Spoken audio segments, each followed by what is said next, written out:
అందరికీ నమస్కారం. నా పేరు జగదీష్ అండి.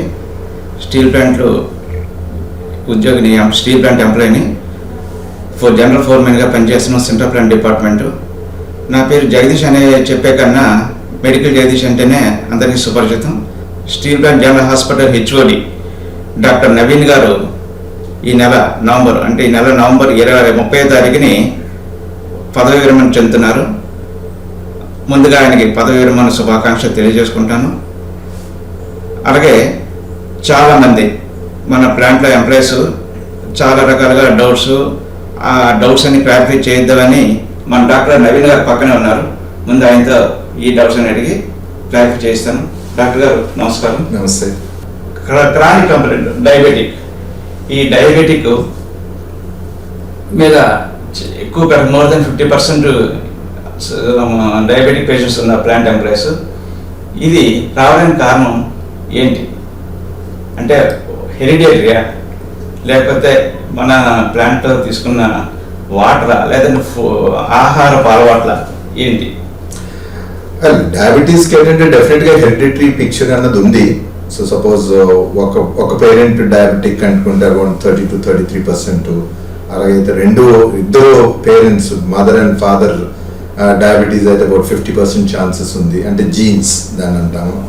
బట్ ఈ రోజుల్లో జీన్స్ కన్నా మనం చూసేది ఏంటంటే పేషెంట్స్లో డయాబెటిక్స్ రావడానికి కన్నా వాళ్ళ లైఫ్ స్టైల్స్, అంటే మెయిన్ ఒబేసిటీ, సెంట్రల్ ఒబేసిటీ, నడుం చుట్టూ కొలత ఎక్కువ అవడం వలన, నడుం చుట్టూ ఉన్న ఫ్యాట్ ఎక్కువ అవడం వలన డయాబెటీస్ అన్నది వస్తుంది. ఎందుకంటే that fat is really bad. అది ప్యాంక్రియాస్ మీద ఎఫెక్ట్ ఇచ్చి బేసిక్గా ఏమవుతుందంటే డయాబెటీస్ రావడానికి కారణం ఇన్సులిన్ డెఫిషియన్సీ అంటాం. బట్ టైప్ 2 డయాబెటీస్ అంటే అడల్ట్స్లో వచ్చేది నుంచి ఇన్సులిన్ రెసిస్టెన్స్ అని వస్తుంది. అంటే బాడీలో ఇన్సులిన్ ఉంటుంది, అందరికన్నా మామూలు కన్నా ఎక్కువగా ఉంటుంది, బట్ అది సరిగ్గా పని చేయకపోవడం వల్ల వచ్చింది. సో ఇన్సులిన్ రెసిస్టెన్స్ వల్ల డయాబెటీస్ అన్నది వస్తుంది. So it's basically more of life styles, అంటే ప్రాపర్ డైట్ లేకపోవడం, ప్రాపర్ ఎక్సర్సైజ్, తర్వాత రెస్ట్, స్ట్రెస్, స్లీపింగ్ ప్యాటర్న్స్, వాళ్ళ ఆహార పద్ధతులు కానివ్వండి, వాళ్ళ పనిచేసే టైమింగ్స్ కానివ్వండి, ఎస్పెషలీ యంగర్ ఏజ్లో. ఇంతకుముందు ఏంటంటే పేషెంట్స్ని ఎవరైనా మీ అమ్మా నాన్నకి షుగర్ ఉందా అని అడుగుతున్నాం. ఇప్పుడు ఏమిటి పేరెంట్స్ని అడగాల్సి వస్తుందంటే మీ కొడుక్కి కూతురికి ఏమైనా షుగర్ ఉందా అని. ఎందుకంటే యాజ్ యంగ్ యాజ్ 20-25 yearsకి డయాబెటీస్ అన్నది వచ్చేస్తుంది. Type 2 DMO diabetic, type 1 diabetic, ఈ రెండింటికి డిఫరెన్స్ ఏంటి? సో టైప్ 1 డయాబెటీస్ అయితే యూజువల్గా చిన్నపిల్లల్లో వస్తుంది. యూజువల్గా అబౌట్ 15 to 20 years బిలో వస్తుంది. వాళ్ళందరూ కొంచెం సన్నంగా ఉంటారు. సమ్ ఫీవర్ ఏదో వస్తుంది, సమ్ వైరల్ ఇన్ఫెక్షన్, సడన్గా వాళ్ళకి షుగర్స్ చూస్తే షుగర్స్ ఎక్కువైపోతాయి. అంటే దాంట్లో ఏంటంటే బాడీలో చెప్పాను కదా ఇంతకుముందు ప్యాంక్రియాస్లో బీటా సెల్స్ నుంచి ఇన్సులిన్ అన్నది ప్రొడ్యూస్ అవుతుంది. వీళ్ళు ఏంటంటే ఇన్సులిన్ ప్రొడక్షన్ అనేది 0 అయిపోతుంది. అందువల్ల వాళ్ళకి ఇన్సులిన్ ఉండదు బాడీలో. సో టైప్ 1 డయాబెటిక్స్ అందరికీ ట్రీట్మెంట్ ఏంటంటే ఇన్సులిన్ తీసుకోవాలంటే ఇంజెక్షన్ తీసుకోవాలి. వేరస్ టైప్ 2 డయాబెటీస్ అంటే యూజువల్గా ఇంతకుముందు 40 years అనుకున్నాం, ఇప్పుడు 25 నుంచి కూడా వస్తుంది. వీళ్ళలో ఇన్సులిన్ బాడీలో ఉంటుంది, కొంతమందిలో తక్కువ ఉంటుంది, కొంతమందిలో మరీ ఎక్కువ ఉంటుంది. అందువల్ల వీళ్ళు డయాబెటీస్ అన్నారు. వీళ్ళందరూ కొంచెం స్థూలకాయం ఉంటారు, తర్వాత సన్నంగా ఉంటారు, కాంప్లికేషన్స్ అనేవి స్లోగా డెవలప్ అవుతాయి. వేరస్ టైప్ 1 డయాబెటీస్లో ఏంటంటే కొంచెం కాంప్లికేషన్స్ సివియర్గా రావచ్చు. టైప్ 2 డయాబెటీస్లో ఏంటంటే we need not start treatment immediately. In fact diet and ఎక్సర్సైజ్తో మొదలుపెట్టి ఓరల్ ట్యాబ్లెట్స్ ఇచ్చి యూజువల్గా అందరూ కూడా 10 to 15 years మెడిసిన్స్తో మేనేజ్ అవుతారు. బట్ వీళ్ళకి ఏంటంటే ఇన్సులిన్ తర్వాత అవసరం పడవచ్చు. 15 years లోపు పిల్లలు ప్లాంట్ వాళ్ళ అబ్బాయికి 15 years స్టేజ్ ఎలా ఉందంటే ఇన్సులిన్ స్టేజ్. ఇన్సులిన్ అదే చెప్పాను కదా. సో 15 years బిలో వచ్చిన వాళ్ళందరికీ ట్రీట్మెంట్ ఇస్ ఓన్లీ ఇన్సులిన్. వాళ్ళ టాబ్లెట్స్ పనిచేయవు, ఎందుకంటే వాళ్ళ బాడీలో అసలు ఇన్సులిన్ జీరో ఉన్నప్పుడు మీరు టాబ్లెట్స్ ఎంత ఇచ్చినా పనిచేయవు. అందుకని ఇన్సులిన్ ఫస్ట్ నుంచే తీసుకోవాలి. చిన్నపిల్లలు టైప్ 1 డయాబెటీస్ అందరూ ఇన్సులిన్ తీసుకోవాలి. ఇన్సులిన్ ఇంజెక్షన్ కాబట్టి వాళ్ళు ఇంజెక్షన్స్ అనేది తీసుకోవాలి. ఓకే సార్, మరి ఫ్యూచర్లో నో ప్రాబ్లం అయిపోయింది కదా. అదే క్రానిక్ కాదు. Diabetes is a metabolic disease, ఇదేం జబ్బు కాదు. రేపు పొద్దున్న ఇది only metabolic disease deficiency disorder కింద తయారవుతుంది. అంటే మనం షుగర్ కంట్రోల్ చేసుకోలేదు అనుకోండి, కాంప్లికేషన్స్ వస్తాయి. షుగర్ కంట్రోల్లో ఉందనుకోండి, టైప్ 1 డయాబెటిక్ అయినా ఇన్సులిన్ తీసుకున్నవాడు అయినా ఒక నార్మల్ పర్సన్ డయాబెటీస్ లేని వాళ్ళ చైల్డ్ తో కంపేర్ చేసాం అనుకోండి, దే ఆర్ ఈక్వల్. వీళ్ళ కాంప్లికేషన్స్ అనేవి రావు షుగర్ కంట్రోల్లో ఉన్నంత వరకు. షుగర్ కంట్రోల్లో లేకుండా వదిలేస్తేనే అది కాంప్లికేషన్స్ అనేది డెవలప్ అవుతాయి. మ్యారేజ్ అయినా సరే నో ప్రాబ్లమ్, అసలు వెరీ సేఫ్. ఎందుకంటే ప్రెగ్నెన్సీలో మేమంతా ఇప్పుడు 33 years వాళ్ళకి ప్రెగ్నెంట్ అయ్యారు అనుకోండి, వాళ్ళు టాబ్లెట్స్ మీద ఉన్నారు అనుకోండి, వాళ్ళకి ప్రెగ్నెన్సీ వస్తే వాళ్ళు ఇన్సులిన్ మార్చేస్తాం. ఎందుకంటే ప్రెగ్నెన్సీ టైం అప్పుడు టాబ్లెట్స్ ఇవ్వకూడదు, బేబీకి మంచిది కాదు, అందుకని ఇన్సులిన్ మార్చేస్తాం. వీళ్ళు ఇన్సులిన్ మీద ఉన్నారు కాబట్టి pregnancy is very safe, they continue with insulin అన్నమాట. ఓకే సార్, ఇప్పుడు ఇన్సులిన్ ఒక హై షుగర్ ఉందండి, హై షుగర్ వల్ల ఇన్సులిన్ స్టార్ట్ చేశారు. ఒక 1 year 2 years వాడాక అది నార్మల్ ఒక 3 months కోసం బ్లడ్ టెస్ట్ చేస్తుంది, సరే నార్మల్ గా కనిపిస్తుంది, అప్పుడు ఇన్సులిన్ స్టాప్ చేసి వచ్చా. అంటే మీరు చిన్నపిల్లల గురించి మాట్లాడుతున్నారు.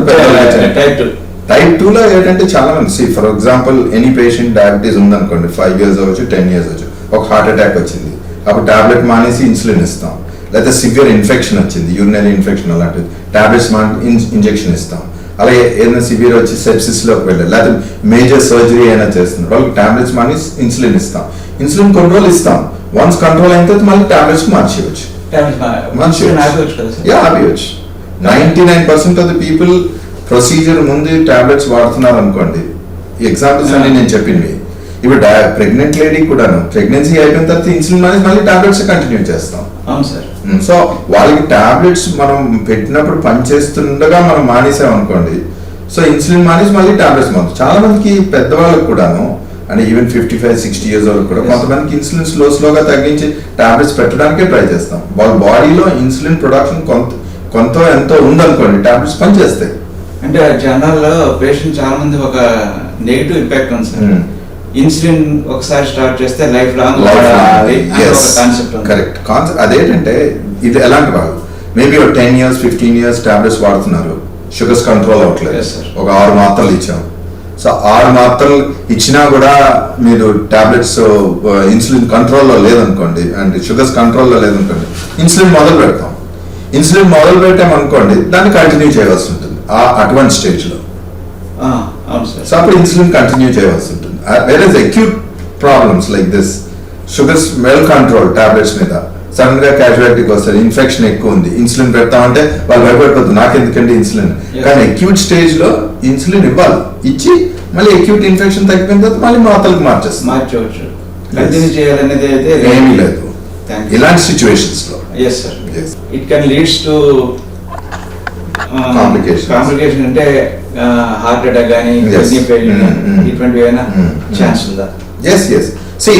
మెయిన్ గా షుగర్ ని కంట్రోల్ చేయడానికి గురించి మనం ఎందుకంటాం, ఎండ్ ఆర్గన్ డ్యామేజ్ అంటాం. ఎండ్ ఆర్గన్స్ మెయిన్ గా మనం చూసేది ఎవ్రీ ఇయర్ మనం సీరం క్రియాటినిన్ చెక్ చేసుకోవాలి, కిడ్నీస్ బాగున్నాయా లేదా, ఓ ఫండస్ టెస్ట్ చేయించుకోవాలి, ఐ డాక్టర్ దగ్గరికి వెళ్ళి ఫండస్ అంటే ఐలో చేంజెస్ ఏమైనా ఉన్నాయా లేదా. 3 ఏంటంటే యూరిన్ లో ఆల్బుమిన్ పోతుందో లేదో చూసుకోవాలి, కిడ్నీస్.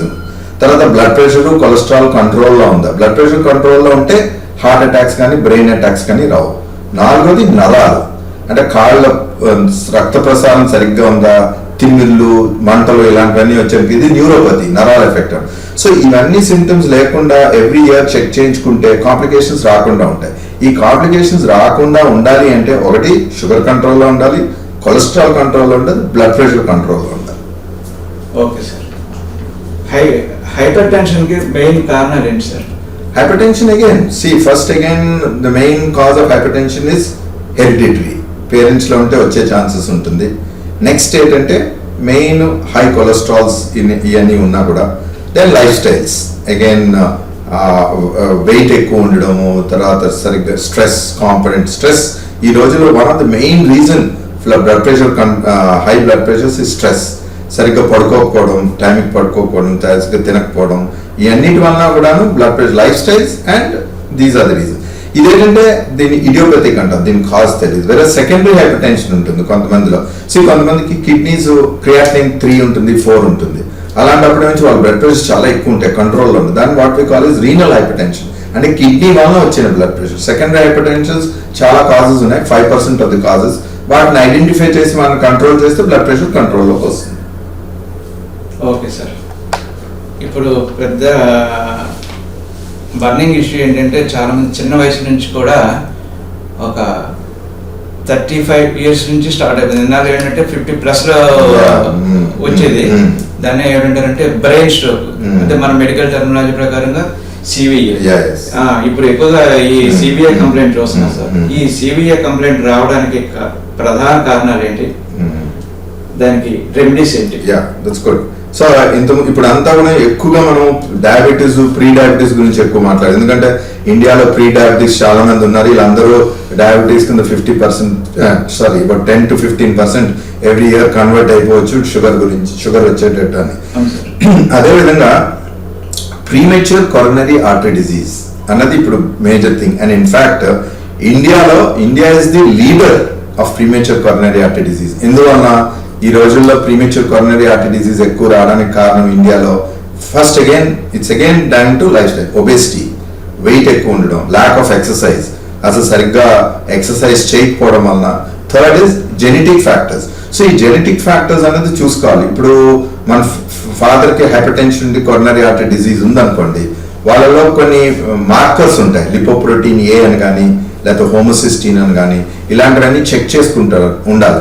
అవి ఎక్కువ ఉన్నాయనుకోండి, మీ కొలెస్ట్రాల్కి టాబ్లెట్స్ ఎర్లీగా మొదలుపెట్టి కొలెస్ట్రాల్ బెటర్గా కంట్రోల్ చేసుకుంటే ఈ ఎథెరోస్క్లెరోసిస్ అంటే రక్తనాళం లోపల ఈ కొలెస్ట్రాల్ అనేది డిపాజిట్ అవ్వకుండా చూసుకోవాలి. ఆ డిపాజిషన్ అలా పెరిగింది అనుకోండి, బ్రెయిన్లో అయితే బ్రెయిన్ స్ట్రోక్ వస్తుంది, హార్ట్లో అయితే హార్ట్ స్ట్రోక్ వస్తుంది, కిడ్నీస్లో అయితే కిడ్నీ ఫెయిల్యూర్ వస్తుంది, కాళ్ళలోకి వస్తే పెరిఫెరల్ ఆర్టరీ డిజీజ్ అంటాం. అవి ఎక్కడైనా రక్తనాళాలు ఈ కొలెస్ట్రాల్తో డిపాజిట్ అయ్యి మూసుకుపోయాయి అనుకోండి, సర్క్యులేషన్ ఆగిపోతుంది, కాబట్టి ఆ ఎఫెక్ట్ ఆర్గన్స్ అనేది ఎఫెక్ట్ అవుతుంది. So premature coronary artery disease అన్నది మన భారతదేశంలో చాలా ఎక్కువ ఉంది. సో దీనికి తీసుకోవాల్సిన జాగ్రత్తలు ఇవి: main life styles and periodical assessment. Blood pressure 90 మంది పేషెంట్స్ డాక్టర్ దగ్గరికి వెళ్ళి బీపీ చెక్ చేసుకుంటేనే ఉందో లేదో తెలుస్తుంది, వాళ్ళకి సిమ్టమ్స్ ఉండవు. సిమ్టమ్స్ లేనప్పుడు బీపీ ఎందుకు కంట్రోల్ చేసుకోవాలని చాలా మంది అనుకుంటారు. బట్ కంట్రోల్ లేకపోతే ఈ ప్రీమెచ్యూర్ కొరోనరీ ఆర్టరీ డిజీజ్ అనేది మేనిఫెస్ట్ అవుతుంది. అదేవిధంగా మీరు అన్నట్టుగా యంగ్ పీపుల్లో స్ట్రోక్ వస్తుంది. సో యంగ్ పీపుల్లో స్ట్రోక్ రావడానికి కారణం ఈ రోజుల్లో ఏంటంటే, again if you look at, అంటే కొంతమందికి ఈ ఎథెరోస్క్లెరోటిక్ కార్డియాక్ డిజీజ్ అనేది ఎక్కువ ఉండడం. One more major factor is use of drugs like cocaine, ganja, LSD ఇలాంటివన్నీ యూసేజ్ ఎక్కువ అయిపోయాయి, ఎస్పెషలీ మెట్రోస్లో. వాళ్ళందరికీ యంగ్ పీపుల్ ఇవన్నీ యూజ్ చేయడం సడన్గా స్ట్రోక్ వస్తుంది, వాళ్ళ నుంచి ఎఫెక్ట్ అవుతుంది.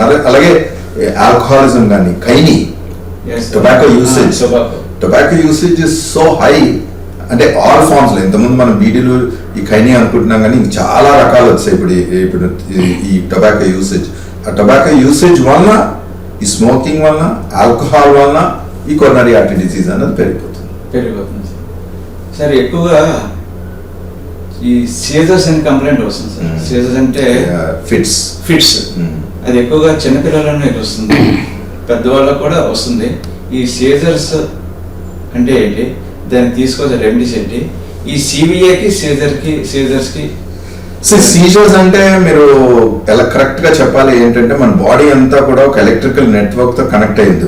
బ్రెయిన్ లో అంతా కూడా మన ఎలక్ట్రికల్ నెట్వర్క్ అనుకోండి. సపోజ్ మీరు స్విచ్ వేసారు, అక్కడ షార్ట్ సర్క్యూట్ ఉంది అనుకోండి, ఏమవుతుంది, బల్బ్ ఫ్లిక్కర్ అవుతుంది. ద సేమ్ వే బ్రెయిన్ లో అంతా కూడా న్యూరానల్ నెట్వర్క్ కదా, అది ఎలక్ట్రికల్ నెట్వర్క్. అది ఎక్కడన్నా దానికి షార్ట్ సర్క్యూట్ అయింది అనుకోండి, సపోజ్ ఇక్కడ ఎక్కడ చెయ్యి ఒకటే ఫిట్స్ లాగా వస్తుంది, దాన్ని ఫోకల్ సీజర్స్ అంటాం. బ్రెయిన్ లో ఒక్కసారి అంతా కూడా షార్ట్ సర్క్యూట్ అయింది అనుకోండి, చేతులు కాళ్ళు కొట్టుకుంటారు, దాన్ని ఫిట్స్ అంటాం. So it is a metabolic change in the brain. So దీనికి కాజెస్ చాలా ఉండొచ్చు. సింపుల్ ఎగ్జాంపుల్ అంటే, డయాబెటిక్ ఉన్నాడు, షుగర్స్ లో అయిపోయింది, 40 or 50 సీజర్ రావచ్చు. సో దట్ ఈస్ కరెక్టబుల్, దాన్ని ఏం చేయట్లేదు, షుగర్ కంట్రోల్ చేసి టాబ్లెట్స్ అడ్జస్ట్ చేసి అనుకోండి, షుగర్ ప్రాబ్లం రాదు. ఎల్డర్లీ ఏజ్ గ్రూప్ లో మెయిన్ గా సీజర్స్ రావడానికి కారణం హైపోనైట్రిమియా, సోడియం తగ్గిపోవడం.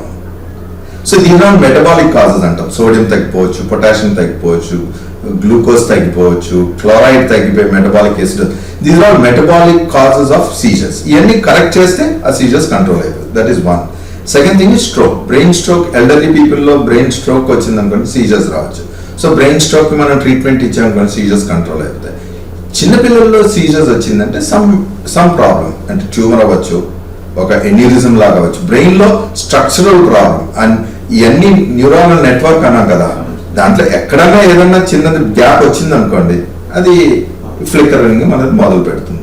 సో ఇవన్నీ కాజెస్, మెటబాలిక్ కాజ్ అవ్వచ్చు, బ్రెయిన్లో ట్యూమర్ అవ్వచ్చు, ఏమైనా ఇన్యూరిజం అవ్వచ్చు, లేకపోతే వాట్ వీ కాల్ ఇస్ ఏవి ఫిస్టులా, చాలా ఉన్నాయి. సో బ్రెయిన్ స్కాన్ చేస్తాం, స్కాన్ అంతా నార్మల్గా ఉందంటే nothing to worry, it could be metabolic cause, దాన్ని ట్రీట్ చేస్తాం, దాన్ని ఏమి ఇవ్వం. వేరస్ ఒకసారి ఏదైనా సపోజ్ ఏదైనా దెబ్బతింది, రోడ్ ట్రాఫిక్ యాక్సిడెంట్ ఫిట్స్ రావచ్చు, ఎందుకంటే బ్లడ్ క్లాట్ అయినా ప్రెషర్ రావచ్చు. సో ఏదైనా క్లాట్ వచ్చి అది హీల్ అయింది అనుకోండి, నార్మల్గా బ్రెయిన్ టిష్యూ నార్మల్గా ఉండాలి కదా, అది ఫైబ్రోస్ వస్తుంది. సపోజ్ ఇక్కడ చిన్న కూర్పు వచ్చింది అనుకోండి, అంటే ఒక చిన్న మచ్చలా ఉండిపోవచ్చు చూసారా, అలాంటి మచ్చ బ్రెయిన్ లో ఉండిపోయింది అనుకోండి, రికరెంట్ వాళ్ళకి సీజర్స్ వస్తాయి. సో ఫిట్స్ మాత్రం జీవితాంతం వేసుకోవాలి వాళ్ళు, అలాంటి మచ్చ ఉండిపోయింది అంటే.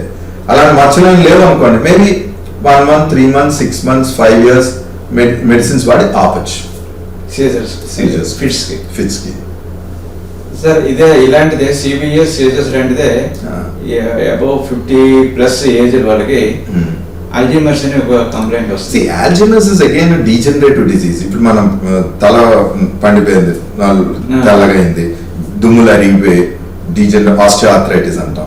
సో బ్రెయిన్ లో న్యూరానల్ సెల్స్ బాగా తగ్గిపోతాయి, especially related to memory, understanding, registration, తర్వాత మన కోఆర్డినేషన్, ఇవన్నీ ఫ్రాంటల్ ఏరియాస్, పెరాటల్ ఏరియాస్లో ఉంటాయి. బ్రెయిన్ నర్వ్ సెల్స్ బాగా తగ్గిపోయాయి అనుకోండి, యూజువల్గా బాగా ఓల్డ్ ఏజ్ 70-80 years వరకు రావచ్చు. బట్ ఈ రోజుల్లో కొంచెం ఎర్లీగా 55 years లో కూడా వస్తుంది. ఎందువల్ల వస్తుంది?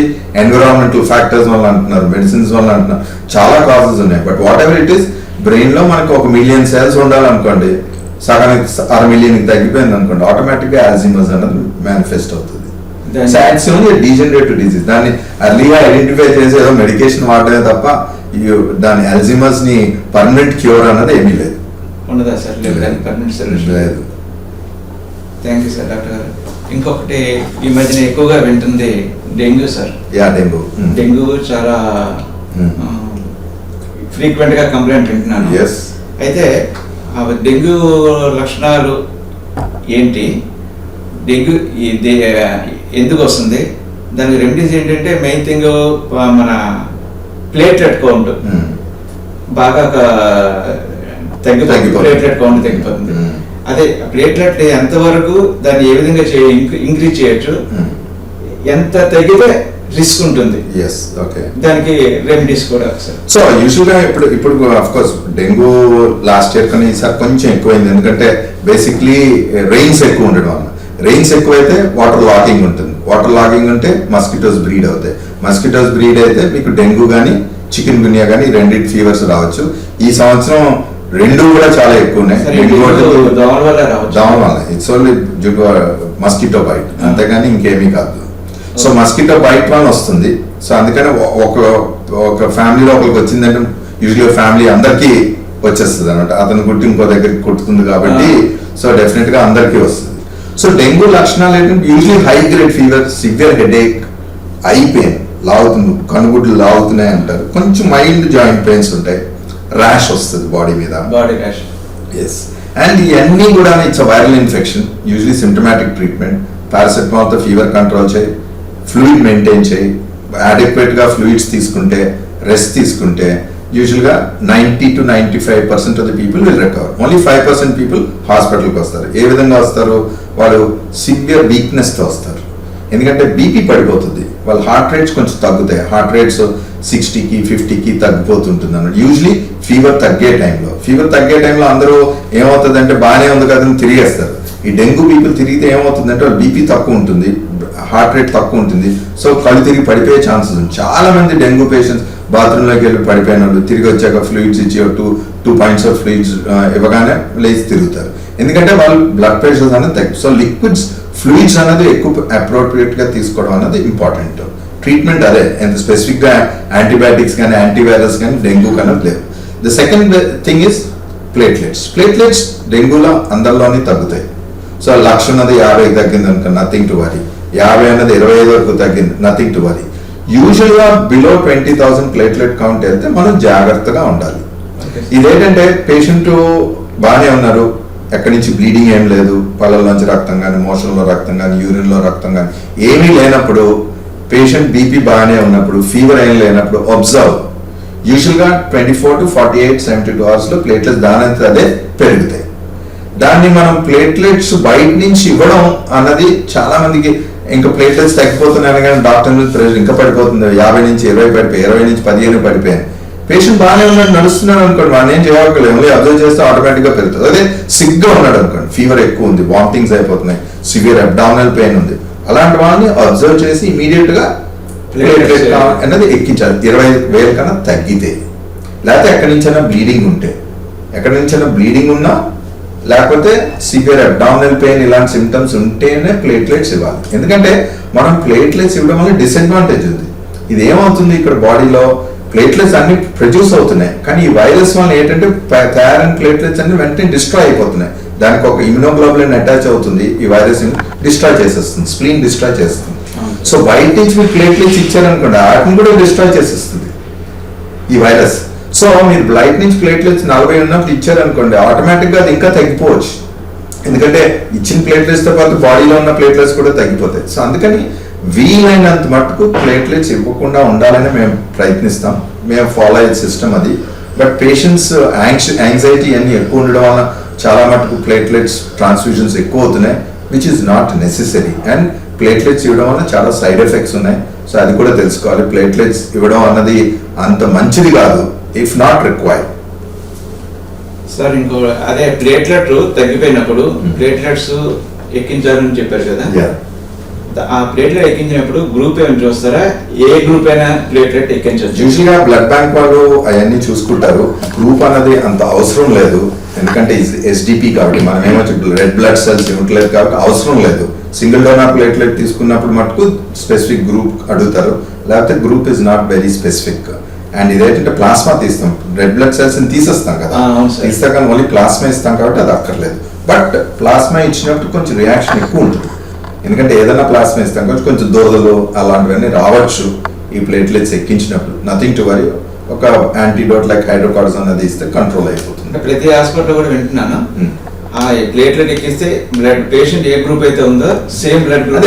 ఎస్డిపి అయితే అలా అడుగుతారు, సింగిల్ డోనర్ ప్లేట్ ఒక పర్సన్ నుంచి తీసి ఇచ్చినప్పుడు అలా అడుగుతారు అనమాట యూజువల్ గా.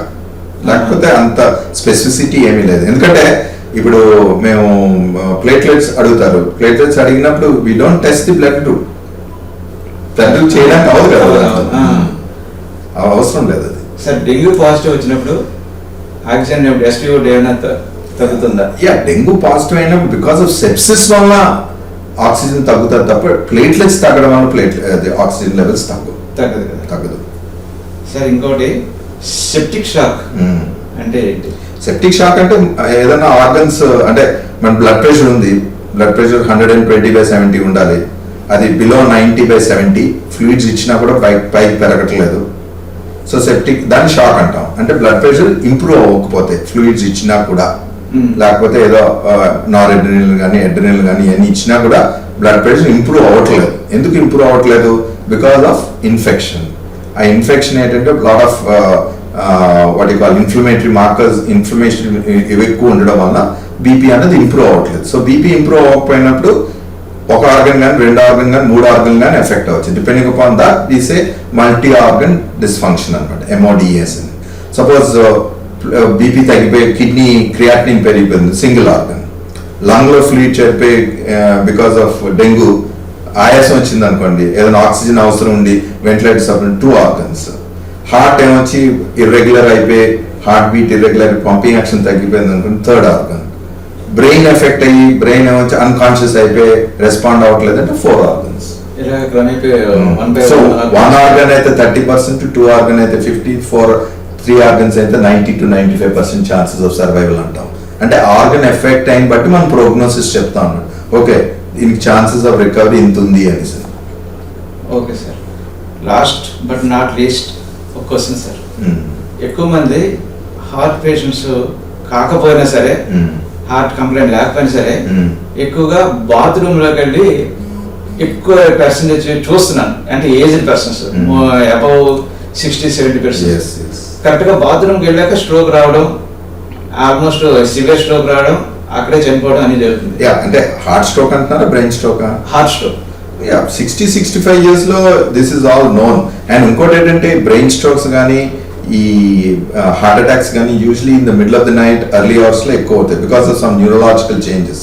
సో బాత్రూంలోకి వెళ్ళినప్పుడు బ్లడ్ ప్రెషర్ చేంజెస్ కానీ లేకపోతే ఎక్కువ స్ట్రెయిన్ అవడం కానీ ఇలాంటి వాటి వలన యూజువల్గా బాత్రూంలో సెరెబ్రోవాస్కులర్ యాక్సిడెంట్స్ ఎక్కువ అవుతాయి, అంటే బ్రెయిన్ స్ట్రోక్స్. హార్ట్ స్ట్రోక్స్ యూజువల్గా బాత్రూంలో అవడం అన్నది తక్కువ. The only reason it can happen is ఎక్సెసివ్గా స్ట్రెయిన్ అవడం వల్ల హార్ట్ మీద ప్రెషర్ అయ్యి ఫెయిల్యూర్ అయినా ఉంటే అలా రావచ్చు. సడన్ గా స్ట్రోక్ ఎవరైనా హార్ట్ అటాక్ వచ్చిందని మనకు అనిపిస్తే ఇమీడియట్ గా ఫస్ట్ ఎయిడ్ ఫస్ట్ టాబ్లెట్ అలా కాదు. హార్ట్ స్ట్రోక్ అని మీరు ఎస్టాబ్లిష్ చేయలేరు కదా అక్కడ. సో చెస్ట్ పెయిన్ వచ్చి సివియర్ గా స్వెట్టింగ్ వచ్చి పడిపోయాడు అనుకోండి, బీపీ అది బాగానే ఉంటే 4 కింద సార్బిట్రేట్ పెట్టచ్చు. సో సపోజ్ పడిపోయాడు అన్కాన్షియస్ అయిపోయి బీపీ లో ఉందనుకోండి, 4 కింద సార్బిట్రేట్ పెడితే ఇంకా బీపీ పడిపోద్ది. సో సార్బిట్రేట్ అందరికీ 4 కింద పెట్టకూడదు. ఓకే, సివియర్ పెయిన్ వచ్చి చెమటలు పట్టాడు బట్ బాగానే ఉన్నాడు, బీపీ పల్స్ పట్టుకుంటే బాగానే ఉంది, బీపీ బాగానే ఉంది అనుకుంటే 4 కింద హాఫ్ టాబ్లెట్ ఆఫ్ సార్బిట్రేట్ పెట్టచ్చు. అదే అన్కాన్షియస్ అయి పడిపోయిన ఉన్నవాడికి లేకపోతే ప్రొఫ్యూజ్ స్వెట్టింగ్ వచ్చి చెమటలు పట్టి చేతులు కాళ్ళు చల్లగా అయిపోయిన వాళ్ళకి మనం సార్బిట్రేట్ పెడితే ఇంకా బీపీ లో అయిపోతుంది. సో అందుకని అలా చేయకూడదు. ఎవరన్నా అంటే first thing is make him lie down, కొంచెం గాలి రిలేటెడ్ చేయండి, హార్ట్ లేకపోతే సిపిఆర్ చేయాలి హార్ట్ రేట్ ఏం లేకపోతే, but immediately shift to hospital. Okay sir. ఒక డెంగ్యూ పేషెంట్ ఈ మధ్యనే ఒక ప్రెగ్నెంట్ పేషెంట్ డెలివరీ కోసం వెళ్ళారు. ప్లేట్లెట్ డెంగ్యూ పాజిటివ్ వచ్చింది, ప్లేట్లెట్ కౌంట్ 5000కి డౌన్ అయిపోయింది. అన్నీ ఎక్కించారు, లాస్ట్ని డెలివరీ అయిపోయింది. అది ఏమైందో ఏమిటో తెలియదు కానీ ఆవిడకి ఆ పేషెంట్కి ఒక కన్ను తీశారు. అది ఏ విధంగా అంత complications of dengue can be varied. ఇదేంటంటే చెప్పాను కదా, బీపీ చాలా లో అయిపోవచ్చు. బీపీ లో అయినప్పుడు కొన్ని ఏరియాస్ ఆర్గన్స్కి ఏమొచ్చు బ్లడ్ క్లాట్స్ అనేది ఫామ్ అయ్యే ఛాన్సెస్ ఉంటుంది, డిఐసి డిసెమినేటెడ్ ఇంటర్మిటెంట్ కోయాగులేషన్ అని. అలాగే ప్లేట్లెట్స్ తగ్గిపోవడం వలన ఎక్కడైనా బ్లీడ్ అవ్వచ్చు. సో బ్రెయిన్లో బ్లీడ్ అవ్వచ్చు, ఐలో బ్లీడ్ అవ్వచ్చు, అబ్డామినల్లో బ్లీడ్ అవ్వచ్చు, యూరినరీ బ్లాడర్లో బ్లీడ్ అవ్వచ్చు. అలాంటి బ్లీడింగ్ ఏమైనా అయ్యి లోపల ఐ ఎఫెక్ట్ అయ్యి తీసి ఉండాలి ఒకటి. ఇలా క్లాట్స్ లాగా అయినా ఫామ్ అయ్యి అంటే ఐ టోటల్గా ఎఫెక్ట్ అయిపోయి ఈ సెప్టిక్ షాక్, ఎందుకంటే వీళ్ళు కూడా సెప్టిక్ షాక్లోకి వెళ్ళిపోతారు. చాలామంది డెంగ్యూ పేషెంట్స్ షాక్లోకి వెళ్తారు. సో అలాంటప్పుడు ఐ ఎఫెక్ట్ అయ్యి తీసి ఉండాలి తప్ప not directly due to dengue, not directly. It's a complication of dengue. అంటే ఇలాంటి కేసులు 2-3 చూసాను సార్, కన్ను ఎఫెక్ట్ అవ్వడం. I haven't seen until now. So అదే మీరు చెప్పినప్పుడు ఒక కేసు అన్నారు, but this is the possible explanation నేను ఇవ్వగలను. అంటే మన ప్లాంటంలో సూపర్ అదే చెప్పాను. అందులో ఇంకోటి ఏంటంటే ప్రెగ్నెన్సీ తర్వాత వీళ్ళకి ఏంటంటే క్లాట్స్ ఫామ్ అయ్యే ఛాన్సెస్ ఎక్కువ ఉంటుంది, ప్రోకోయాగులెంట్ స్టేట్ అంటాం. సో ప్రెగ్నెన్సీ తర్వాత ఇవి చాలా ఎక్కువ ఉంటాయి. సో అందుకని వాళ్ళలో ఇలా అయ్యే ఛాన్సెస్ ఉంటుంది, not because of dengue alone, at one contributory factor అయ్యి ఉంటుంది. Okay sir. మన ఎంప్లాయీస్ అందరికీ కూడా ఫైనల్గా ఫినిషింగ్ టచ్ తీసుకోవాల్సిన అంటే ఏజ్ బట్టి తీసుకోవాల్సిన జాగ్రత్తలు అన్నీ కూడా ఒకసారి చెప్పేసి ప్రోగ్రామ్ క్లోజ్ చేసేద్దాం అనుకోండి. My advice to all the employees ఎప్పుడు కూడా నేను ఇదే చెప్తాను, అబౌవ్ 50 years పీరియాడికల్గా చెకప్ చేసుకోండి. అంటే వన్స్ ఇన్ ఎ ఇయర్ మీరు అన్ని బాగానే ఉన్నావు, డాక్టర్ దగ్గరికి వెళ్ళి బీపీ, షుగర్, కొలెస్ట్రాల్ ఇవన్నీ కూడా చెక్ చేసుకోవాలి. 1. 2 is healthy life style follow అవ్వండి. అంటే you need to eat properly, proper diet తీసుకోవాలి. డైట్లో కార్బోహైడ్రేట్ తక్కువ ఉండాలి, ఫైబర్ ఎక్కువ ఉండాలి, నాన్ వెజ్ బాగా తగ్గించండి, stop smoking, stop alcohol, any tobacco product, khaini ఇలాంటివన్నీ కూడా మంచిది కాదు. రెగ్యులర్గా ఒక 1/2 hour to 45 minutes some sort of physical exercise, walking కానీ, సైక్లింగ్ కానీ, ఎనీ గేమ్ ఆడడం కానీ, స్విమ్మింగ్ కానీ, ఏరోబిక్స్ కానీ, ఎస్పెషలీ లేడీస్ ఏరోబిక్స్ కానీ ఏదో ఒకటి చేయాలి. అంతేగాని నేను పొద్దున్నుంచి సాయంకాలం వరకు ఇంట్లో పనిచేస్తున్నాను, పొద్దున్నుంచి సాయంకాలం వరకు ప్లాంట్లో పనిచేస్తున్నాను, నాకు ఎక్సర్సైజ్ నేనే అక్కడే నడిచాను, ఎక్కువ అలిసిపోయానని అనుకోకండి. రోజు ఒక 1/2 hour to 45 minutes వాకింగ్ చేయండి. నైట్ అప్పుడు వీలైనంత మటుకు కార్బోహైడ్రేట్స్ అవాయిడ్ చేయండి. ఎందుకంటే అందరిలోని కూడా ఒబేసిటీ అంటే సెంట్రల్ ఒబేసిటీ అంటే పొట్ట చుట్టూ ఉన్న ఫ్యాట్ అందరికీ 50 to 70% ఆఫ్ ద పీపుల్కి ఎక్కువ ఉంది. కాబట్టి కార్బోహైడ్రేట్స్ తినడం అన్నది చాలా తగ్గించాలి. కార్బోహైడ్రేట్స్ అంటే రైస్ ఇలాంటివన్నీ రిలేటెడ్, స్వీట్స్ బాగా తగ్గించాలి. నెక్స్ట్ టైం ఎవరైనా ఇంటికి వెళ్ళారనుకోండి, స్వీట్స్ పట్టుకొని వెళ్ళకండి, ఫ్రూట్స్ పట్టుకొని వెళ్ళివ్వండి. It's good for them, it's good for you. And finally stay healthy, because health is the best wealth. All the best. Thank you. Thank you doctor, మీ వాల్యుబుల్ టైం మాకు ఇచ్చినందుకు thank you very much. Thank you.